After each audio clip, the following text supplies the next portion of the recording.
Cis Man Podcast. For the girls we were. For the sisters we became. And the women we're becoming. We finally got it right. On the first try. If you are new, my name is Paola. And I'm Esther. We are your co-hosts. We try to live in the moment, try to bring you content where we're going to be teaching you, learning from you. And today we got a great hot topic. Esther, take it away. As usual, we are thrilled to be here with y'all. And guys, we're going to talk about something today that just needs to be discussed. Like, I thought it was one of the things that we just knew, but at this point, it's getting out of control. Ladies, our desires to be beautiful, to be the baddest just on the block, okay, at this point is being taken advantage of by the patriarchy in order to further exploit us, and we're just not having it anymore. Lola, explain what I said in layman's terms. In layman's terms, she's like, let me think about this. Layman terms, you want to be pretty. People know they can make money off of your insecurities. Yeah. And they're doing it. So that's pretty much what you said. Exactly. And we're through with it, ladies. So what do we mean by this? We have reactionary videos to, you know, the Kevin Samuels rating people like Saweetie, who's a gorgeous girl, a 6. We have... An adjustable 6. An adjustable 6. I never... That's like your teacher saying you got a D, but you can adjust it with corrections. I know, but I feel like there's a community who, if you're not exactly repeating what was said... it's easy to discredit you because like that's not what he said. What he had said was she's an adjustable 6. I've watched a couple of his videos because I feel like I had to, not because I want to believe in it. I'm just like, before I start criticizing you, in his world, he doesn't give women 7s because he feels like women leech off of 7s because it's like, it's not too high, it's not too low, you don't look too vain, but you also don't look like you hate yourself. So instead of saying a 7, he says adjustable 6, which is like a 7.5, 7. So instead of calling her, well, anyways, that's what he said. Anyways, continue. My thing is, though, I just don't understand where men feel like they have the authority, the God-given right to speak to. I think it was one thing when over time it was something that was, you know, hidden in advertising, hidden in broadcasting, that we're looking for a particular kind of woman. Like, we're setting the standard here. And, you know, for a long time we were like, well, technically they never said anyone else was ugly. They just put these girls on television and they called these girls 10, which literally 99.9% of us don't look like, but they never said, you know, those other women were ugly. But now we're saying she's an adjustable 6, or you know what, she's a 5. The women I've seen him rate are the black women. He was saying, which I was like, this hurt my feelings. I'm like, he said Beyonce was an 8. I was like, Lord Jesus, I gotta go hide in the corner. If Beyonce's an 8, but he said Kelly Rowland's a 9, which I was like, rightfully slow, because a lot of people overlook Kelly because I believe because she's dark skinned. But if you look at Kelly, I was like, I see it, Mr. Samuels, but the women he rates, technically, he does rate a lot of women of color. And I feel like some of them, I was just like, you gave Beyonce an 8, so I'm going to withhold, you know, my judgment, but like, Beyonce's an 8. Beyonce? But that's my thing. Like, also, like, let's be realistic too. Like, well, let's talk about Beyonce. Let's dissect that 8, right? But before, like, you were saying who gives them the right. Sorry to derail you. No, you're right. But like, what gives them the right, right? And ultimately, unfortunately, we do. Like, we give them that authority, right? They're the ones calling in. Exactly. We're the ones who are like, hey, like, what would you rate me? And I'm like, I wish a motherfucker would tell me I was less than a 22. Okay, out of 10, and I said what I said. I asked somebody recently. And no. I did, and you know what? The number wasn't as high as I expected it to be, but I think here's where I would love for women to get to the point where, A, you don't call in to get rated. Facts, by complete strangers, and by people that also, too, you probably don't even find attractive. Like, I live by the motto, if I don't know you personally, I'm not taking it personal, period. Yeah. Okay? Also, like... Bro, like, you wouldn't date that man. Do you find him attractive? Are you gonna let someone you don't find attractive tell you about attraction? How attractive you are? But to play devil's advocate, when I was coming at Derek Jackson, I said, how are you guys gonna ask this man for relationship advice if he's out here faulting at his marriage? And you said, well, we shouldn't be taking anybody down just because the advice is coming from a person. I'm not saying let's listen to him. Go ahead. The idea was the advice can come from somebody, a source where it's not as where you think it should come from, right? Like a doctor who's a little bit pudgy could tell you, hey, you need to be on a diet. I think that's different because he's not giving advice though. Because he's not saying, here's how you can go from an adjustable 6 to a 10. But he does. I watched the video. I'm not saying the advice. Listen, I'm not saying take the advice. But he does. And I've watched hypergamous femininity videos. And they are saying the exact same thing. Can you give us an example? He'll start saying, first of all, if you're out of shape, you need to lose some weight, right? And that's something that I saw both in Kevin Samuel videos and the femininity hypergamous ones. They'll talk about, are you feminine? Are you smiling? He does give them, and I'm not saying this is like advice that we need to be following, but this man is getting calls, right? They're asking for it. And he's telling them the same thing that women also say in hopes to get the end goal, which is what? A high value man. So I don't like it. I wouldn't call in, but these ladies want it. If you had a friend who every time asks for your advice and doesn't take it or your opinion, you get to a point like, oh, you just want me to regurgitate what you want to hear. Well, in that case, I'm not going to keep giving it to you. These ladies are calling into him. And he's just like, well, if you call in for it, I'm going to tell you. I don't know why. I don't know the need to ask that question. I don't get that. That I do not understand. But that's humiliating. On camera for all the world to see. But you just said on camera for all the world to see. But the other day you just asked somebody else what they would rate you. Yeah, because it was in reference to the Kevin Samuels thing. I was like, listen, we were having a conversation with this young gentleman about he feels like women inflate their physical attractiveness. They rate themselves a lot higher than what the world would, right? Okay. And essentially they said, well, is that the case? I said, let me know. I got my number. Tell me what your number is. It was lower than I had. And I said, you know. Lower by a digit? Probably. 2. And that's okay. I think what I'm trying to get to is if someone said, Paola, you're an adjustable 6. The world thinks you're an adjustable 6. Cool, y'all can think that, but I'm still a good person on the inside, and I think I'm cute. But we have not gotten to that point as women. I'm a good person on the inside. No. I think that the first thing, here's my problem with that, right? Because right now we're talking about beauty, and yes, people can be intrinsically beautiful. No, I think a lot of people are intrinsically beautiful, but I don't think the default to someone being like you're an adjustable 6 is I'm a good person on the inside. No, I'm just saying. What I'm saying is, I'm not trying to find my value in my attractiveness. That's what I'm saying. It only hurts. Or it really hurts when you find the value of you as a wolf in that number. Because that's what I'm saying. Like, if someone said you were 6, you would be like, okay, and you a liar. Because you already know who you are as a person. You know how you feel about yourself attractively, how you feel about how you carry yourself. That is not, it's nothing but like rolling off the back. But people who hear this get upset. You know why they got upset? Because if they say, if Sweetie's an adjustable 6, I must be a 3. Really, we should be like, oh, you think that she's an adjustable 6? Cool. That's your opinion. Keep it pushing. They only got mad because they know in the hierarchy, if they don't look like Sweetie, they're valued less. And if Sweetie, who we go, I think she's a cute girl. I think she got beautiful skin, is an adjustable 6. What does that say about everybody else? I think about it like this. I used to have this mentality that it was very toxic. It shouldn't have been. I did not like taking photos with women a lot smaller than me. Because inherently, in my mind, it made me look a lot bigger than I am. When the truth is, it does not matter who I stand next to, I weigh the same amount. That does not change. But if I think about, okay, well, think people are worried about my body, and if I stand next to her, I look bigger. If I stand next to her, I look better, I look slimmer. That's a toxic way of thinking. And I feel like that's what I want women to get to. If you're going to keep asking people to rate you, do not get mad when they give you that 6. You cannot ask them to view you in the lens that you view yourself. Society's nasty. Society said, you know what? Your nose is too big, you're not cute. You're too fat, you're not cute. You're not tall enough, you're not cute. Society's not going to change. You're not going to change society. But you know what my thing is, though? I think that my greater issue is that we do change society, right? Like, we are society. A lot of the times we attribute these problems, right, and these gross estimations of others and ourselves to society. Who is society? We are society. I think certain things change, but there are things that are intrinsically the same, right? We keep talking about the beauty standard changes, right? But there's always going to be a beauty standard.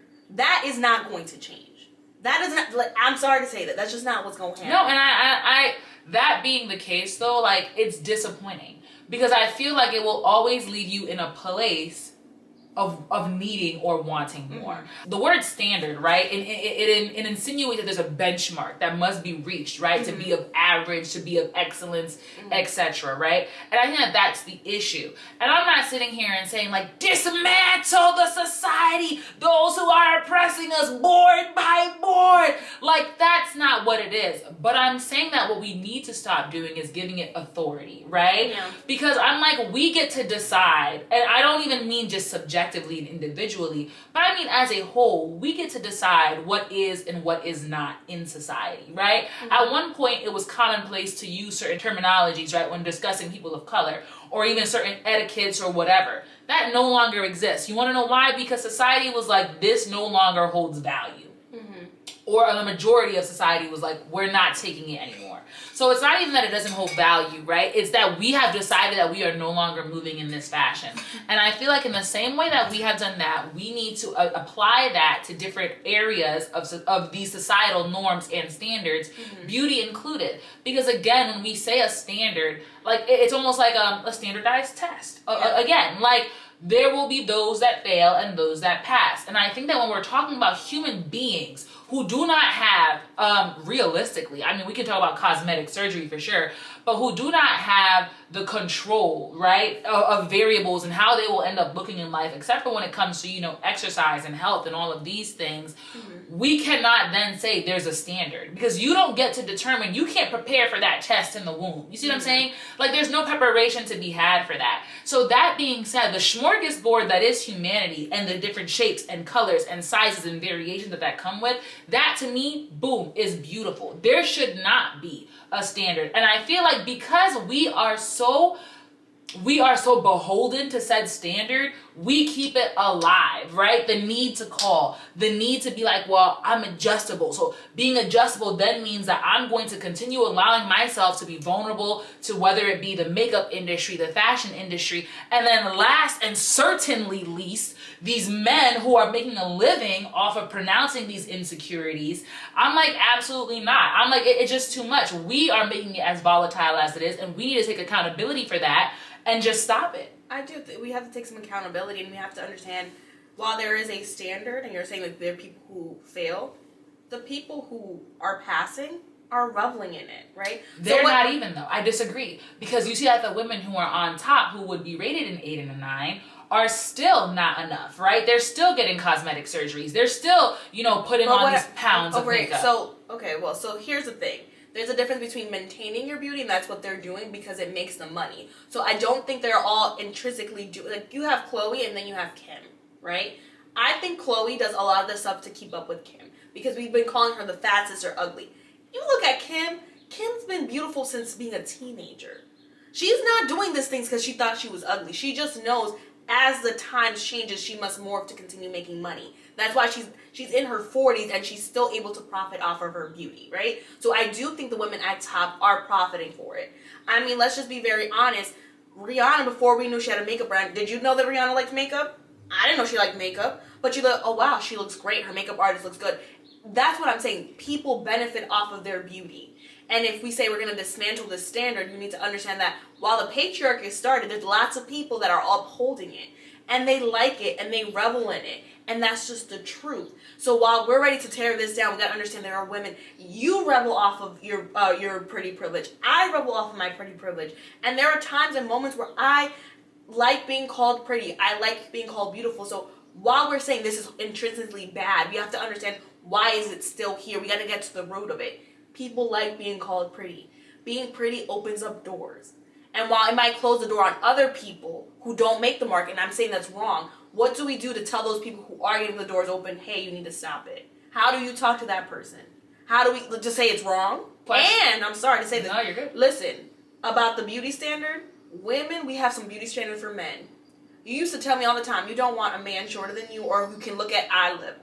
Well, you expose cannot me then. Okay, expose I'm me. sorry. No, it's fine. It's fine. You said there are things that you cannot change, right? As your beauty, there are people who are going to miss the mark because you cannot change how genetics come out your hair, your nose. They cannot change their height. And that is a beauty standard for men. That doesn't mean that we hate men or we hate their bodies. It's just there's certain things that you like, preferably physically. Now, does that mean that you're walking around with a stick saying, oh, you 5'7" below? Get out of here, Eric. You're no longer worthy. Garbage. Boom. But there is a standard. There is a standard for men and how they present themselves. And that's fine. It's not? I feel like the duality that you're trying to bring to light is very, there's a gap there that is large. I don't think so. And I think so. You think that you see okay, let's talk about the makeup, industry and the fashion industry, because we mentioned that earlier, right? Mm-hmm.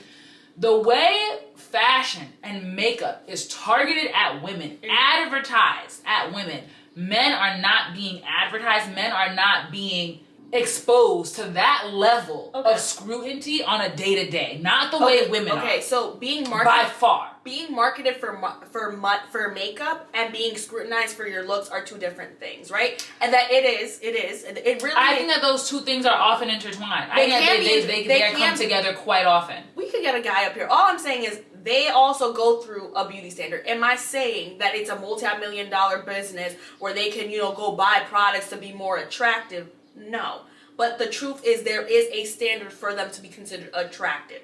Now, is there a huge market? No. But there are scrutinized. There are a bunch of men who are like, well, because I'm short, I'm not viewed the same. And if you want to see it, they're not included in the body positivity. You don't see a bunch of fat men being included in being body positivity. We're not including them in when it comes to be inclusive about attractiveness. I disagree. You see a whole bunch of fat men being included in the body positivity? I see some big fellas being included in body positivity. For sure. That is not the norm. That is not the norm. Okay. Well, I mean, it's not the norm. Okay. I'm not gonna say it's the norm. But also, let's be honest. As much as we're trying to push it, I don't even think big girls are the norm. Like they're not. But body positivity. If you look up body positivity, they are the forefront of it. They're like, hey, short girls, fat girls, skinny girls, girls. It is the idea that everybody can be beautiful, and normally that is also targeted to women because women want to be beautiful. I think the sentiment there is the same. I'm certainly not saying that they don't face scrutiny. That's not what I'm saying. I'm just saying that the level that women face is greater by far. Like it's almost incomparable in my opinion. I think women are more vocal about telling men that they're too short for that. Besides Kevin Samuels and all this other stuff, have never had a man tell me I'm too fat, I'm too this. But I've had hordes of women like, this man's too short. That is like a normal thing for us to talk about. And what I'm saying is, we can talk about physical attractiveness, but let's talk about it honestly. Like the things that oppress us, we privilege off of it too. That's what I'm saying. We can talk about this because we're not ugly girls, and I don't mean that to be cocky or vain. But if you were considered unattractive, your sentiment might have been different. You would have a whole bunch of doors closed on you. You might have been the woman calling Kevin Samuels, asking me to rate me. Tell me how to get from a 3 to an adjustable 6. That's the real. The idea is like, listen, let's be honest. When you date somebody, you don't go, that person looks like he's going to be a great dad. Oh, this woman looks like she's good and hardworking and she's going to cook me a warm meal. That's not what you're going to go, wow, that one's beautiful. This man is good looking. Let's have some chemistry. But if your physical attractiveness is the one thing that could open or close the door, it is hard to tell women who feel like, hey, I can't get that door open, to stop asking someone to rate them. Like, we got to talk about what the cost of beauty is. It is access to things that you might not get if you weren't considered beautiful. You're not going to get rid of a beauty standard. It shouldn't be there. In a magical world, it would not be there. No one would care. There would also be no racism. No one would judge you by the color of your skin. But we live in a world where people look at the color of your skin, your hair texture, everything, and they judge you and they put you in these boxes. What I want to get to the point is like, baby, you might not be the world's 8, but we need to start valuing different things. This man is not the problem, because if you get rid of Kevin Samuels, there's going to be another man that's waiting to do it. There's another one of them. Because the issue is in-house. The issue is But home. that's what I'm saying, though. I think that in-house, we need to throw away the standard. And let me tell you why, right? Because if the standard determines how I operate on a day-to-day basis or how I will treat someone on a day-to-day basis, to me, it's not worth having. Because it's just not worth having. And I could be wrong here. I may, as you said, be saying this because I'm a level of pretty, and I'm not gonna sit here and say I'm not pretty, you know what I'm saying? I'm the baddest Esther there was, you know what I'm saying? Nobody gonna tell me different, right? But that's also because I am not putting anyone else on a pedestal to compare myself to. Like for me, whenever I'm like, yo, I'm going to the gym to work out, it's not to be like, because I want an hourglass for real, because it's another third thing. I just want to look the best me I can, and no one else will look like me. You know what I'm saying? So like I'm the only person I'm putting on a pedestal. It's always gonna be me v me. And I'm great that you got into there. Most right? people are not. So what I was trying to say, yes, the beauty standard is toxic, but there is a desire and need intrinsically by certain people to be viewed as beautiful. And by saying we're tossing it doesn't address the issue. We interrupt this podcast because we have to shout out my friend Natalie. She has a wonderful small business. Shout out to Natalie. She has a handcrafted clay earring collection. Her Instagram is Noble Adams. Her Etsy shop is Noble Adams. We will drop it down below. Please help small businesses, especially when they're Black owned, woman run, because we need more boss ladies. We do. We can never have enough. There is never such thing as a limit. And who doesn't love good earrings? The same way that y'all support us, so please check out our girl. She is super, super awesome, super, super fly. And check out her Etsy page. Also check out her Instagram, which again, we are going to be tagging below. Back to regular scheduled programming. Alrighty. And when we talk about it, we just have to understand that there's a system tailored to promoting and keeping beautiful people at the top. At the top. And that we should be destroying, but then we have to discuss and it. I think that's what I'm trying to like get to. That's my main point. I'm not saying that we shouldn't, like I'm not saying don't go out there and call your friend beautiful. Like please, you know what I'm saying? Like go out there, hype yourself, be your other friends, hype men's, etc. But I'm like, when we do these things, I think that we further encourage that system, right? Yeah. Like we think of Prison Bae, for example. Yeah, oh my goodness. We will put the picture below, we'll put it right here. I was watching Ida on Demand, and she made a wonderful video a couple months ago, and she's like, these are instances of people doing pretty bad behavior. Terrible things. And just getting away with it. Because they're pretty. She had mentioned 4 different instances. She used Drea Michelle, who was on Basketball Wives, and she had an instance of she was being charged with child neglect, where she had left her child for a couple of days at home with not sufficient water and food, and it was a pigsty, and somehow people were like, she cute, so we give her a pass. You had Prison Bae. Is your child still with her? Yeah, she still had custody, and what happened was... That's outrageous. She never got charged with anything, so we don't know if things were just hyped up, but there was a police report, and it's online for everyone to see.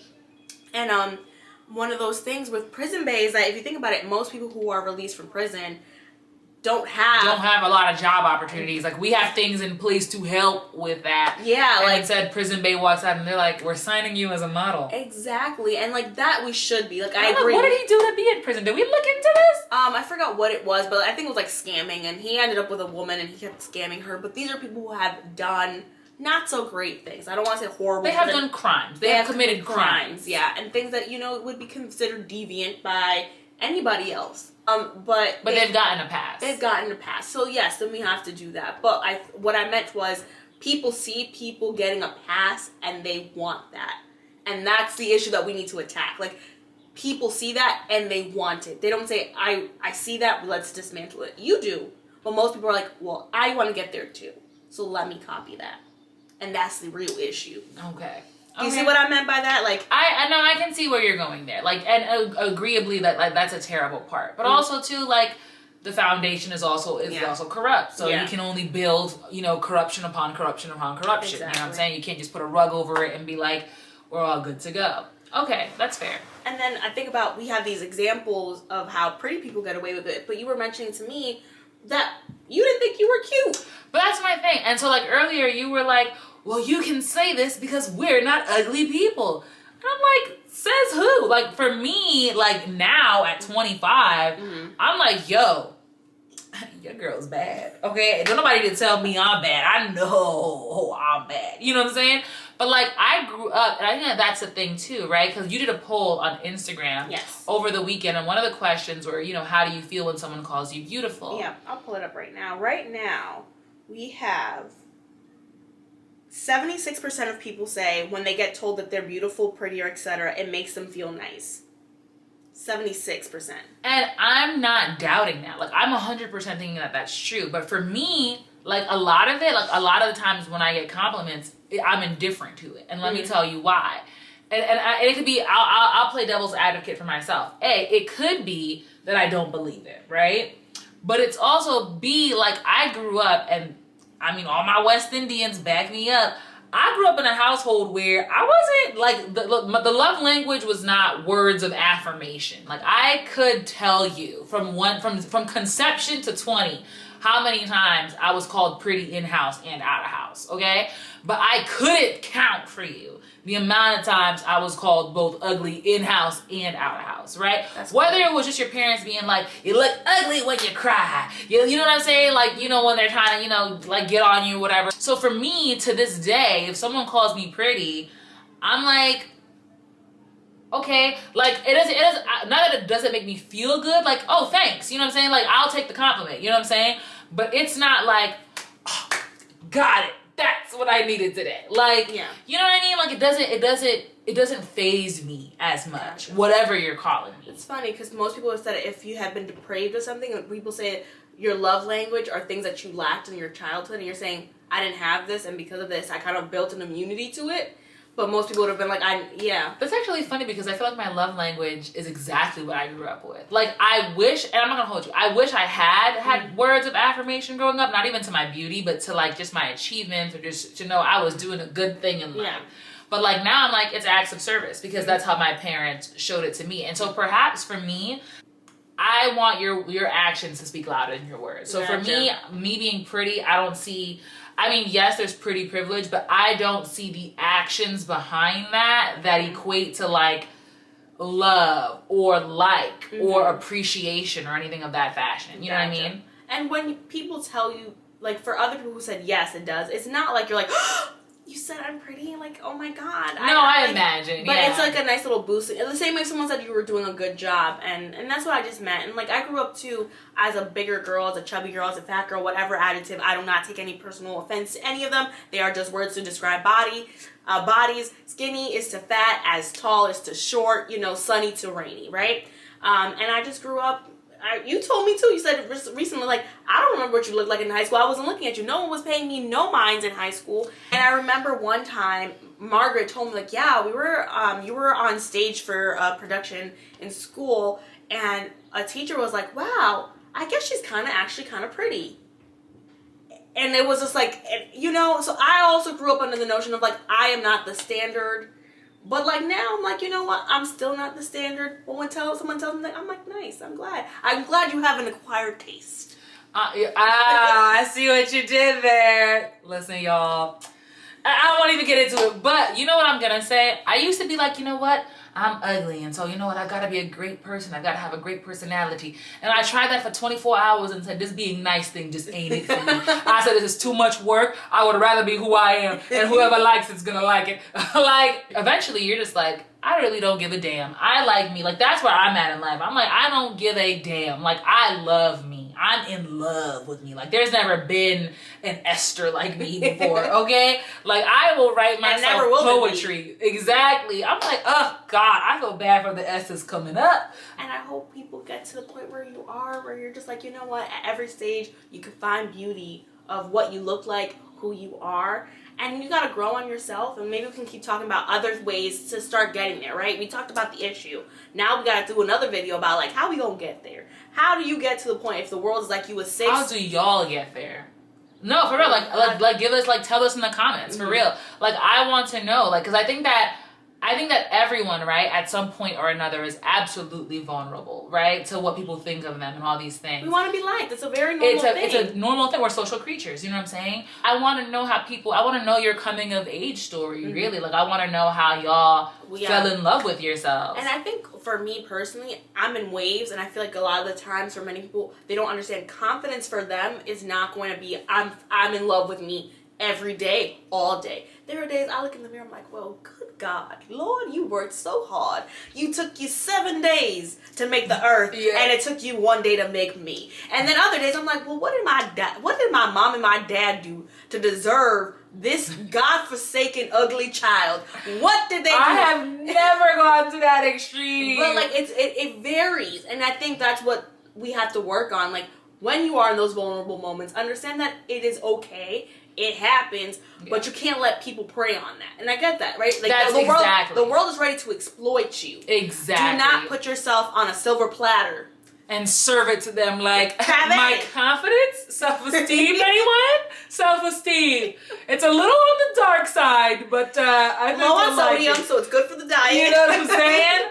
Honestly, like, I think that I want to hear people's coming of age story. And you want to know why? Because I think that as we share these stories, people become more confident in themselves. Think like, you know what? Like, she's just like me. You know what I'm saying? Like, these things are not. We should do individual come of age stories. We should do that. Like, it could be a little project. We could put it on our Instagram. I'm not even on Instagram right now. Okay, but like for our Instagram, I could record you. Oh, God. You're like, I'll let other people do this. I didn't mean No, I'll do it. Like, I would love to see, like, videos, comments. Just tell us how you fell in love with yourself. Whether it's coming and going in waves, whether it is here all the time. Like, let us know. Like, I'm interested in knowing, and I want people to see it, especially young people. Like, we need to normalize just appreciating self and not waiting for someone to rate you in order to determine what your value is. Of course. And I agree. Okay. We did such a good job. I'm so happy with this conversation. If you guys enjoyed it, please like, comment, and subscribe. Please subscribe. And share. Share with a friend, y'all. Listen to us in the car. And you know what I'm saying? In the car, in the shower. Wherever you would like. We're on YouTube. We're on Apple. We're on Spotify. Anywhere. Anchor. We're on Anchor. We're literally anywhere that you can listen to a podcast, guys. So definitely check us out. And that is all for today's episode of the Girl Sis Man podcast. Catch you later. Bye.